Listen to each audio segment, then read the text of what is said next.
Suasana sebelum terbit matahari, saya akan ceritakan tanda besar kiamat yang pertama.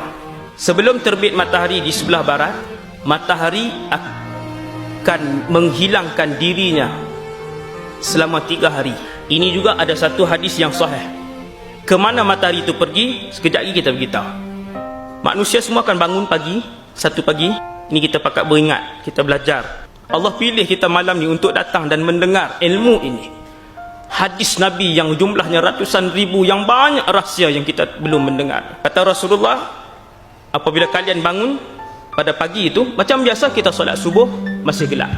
Selalunya jam 7 sudah cerah. Tetapi pada hari itu kita akan melihat jam 7, 8 pagi, 9 pagi suasananya begini. Yang macam tuan-tuan tengok ni. Kita pun tengok, ini sudah jam 9. Jadi kita pun tengok ke langit, oh mungkin nak hujan kot. Kan orang kita begitulah, kalau gelap ni maksudnya gelap terlampau itu nak hujan. Kita pun tengok nak hujan. Masa berlalu, pukul 10, pukul 11, kita tengok masih gelap, ini bukan hujan ni. Maka ketika itu kita tahu, boleh jadi ini adalah tanda yang disebut oleh Rasulullah. Boleh jadi Tok Bilal datang masjid apa semua, nak azan ke tidak ni, 12.30 dah masuk waktu, tapi masih gelap. Azan, wahai Bilal yang belajar ilmu hadis tentang kiamat, azan. Seperti biasa. Hari yang kedua orang lebih ramai melihat, lebih ramai yang menunggu. Bila manusia akan insaf, sekejap lagi saya akan sebut. Hari kedua bila kita bangun, manusia semua pakat tengok jam 7, jam 8, suasana gelap seperti ini. Ketika itu yakinlah kita dengan hadis Nabi sallallahu alaihi wasallam bahwasanya dalam masa sehari ataupun 2, matahari akan terbit daripada sebelah sini. Kata Nabi, gelap itu sama ada 2 atau 3 hari. Bukan 3 hari confirm, 2 atau, sebab ada 2 pendapat, ada 2 hadis, 2 atau 3 hari. Tuan-tuan jangan bila hari kedua tuan-tuan kata, oh tak apa, ada sehari lagi. Nabi kata, seluruh penduduk bumi ini akan melihat matahari itu terbit daripada sebelah barat. Nabi kata, apabila matahari terbit di sebelah barat, orang ramai akan menjerit. Itu dia, matahari sedang terbit di sebelah barat. Kata Rasulullah, amanu ajma'un, semua beriman ketika itu. Seluruh penduduk bumi ketika itu beriman kepada Allah, bahawa mereka yakin inilah kuasa Allah. Dan ketika itu iman tidak lagi boleh diguna pakai, kerana apabila terbit matahari di sebelah barat, itu bermaksud Allah telah pun menutup pintu taubat selama-lamanya. Kesemua orang berlari ke kanan ke kiri, suasana jadi tidak terkawal.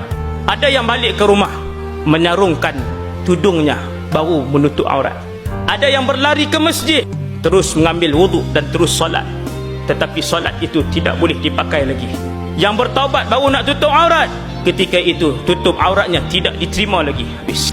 Kata Rasulullah, ada yang sedang memerah susu kambing ataupun lembunya, dia meninggalkan perahan itu serta-merta. Ada yang sedang meletakkan bata pada binaannya, dia meninggalkan letak bata itu serta-merta.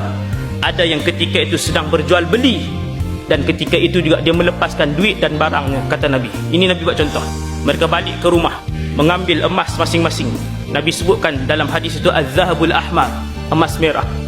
Ambil emas merah, mencari orang-orang miskin. Ketika itu berlari ke rumah orang miskin, lalu diletakkan di depan rumah orang miskin. Diketuk pintu, makcik ambillah semua emas ni, saya sedekah fi sabilillah. Ini sedekah saya. Makcik itu kata, halla kana bil ams, alangkah baiknya kalau sedekah ini semalam kamu berikan kepada saya, ia masih bermanfaat. Kenapa hari ini sudah tak manfaat? Kerana matahari sudah naik di sebelah sini. Tuan-tuan, beramallah sebelum matahari terbit dari sebelah barat. Beramallah, bertaubatlah kepada Allah. Setiap malam Allah Subhanahu Wa Taala memanggil, hal min mustaghfir, ada tak siapa-siapa yang ingin bertaubat? Hal min taib, adakah siapa-siapa di kalangan hamba-Ku yang akan bertaubat? Kemudian bila matahari naik sebelah sini, dia akan naik seperti biasa, akan naik sikit-sikit sampailah berada di tengah-tengah langit zuhur. Kemudian matahari itu akan kembali dan dia akan berpusing seperti biasa keesokan paginya daripada arah timur. Macam biasa balik, keadaan menjadi normal. Cuma hari pertama dia naik itu adalah petanda daripada Allah wahai manusia sekalian, pintu taubat telah pun ditutup. Itu isyaratnya.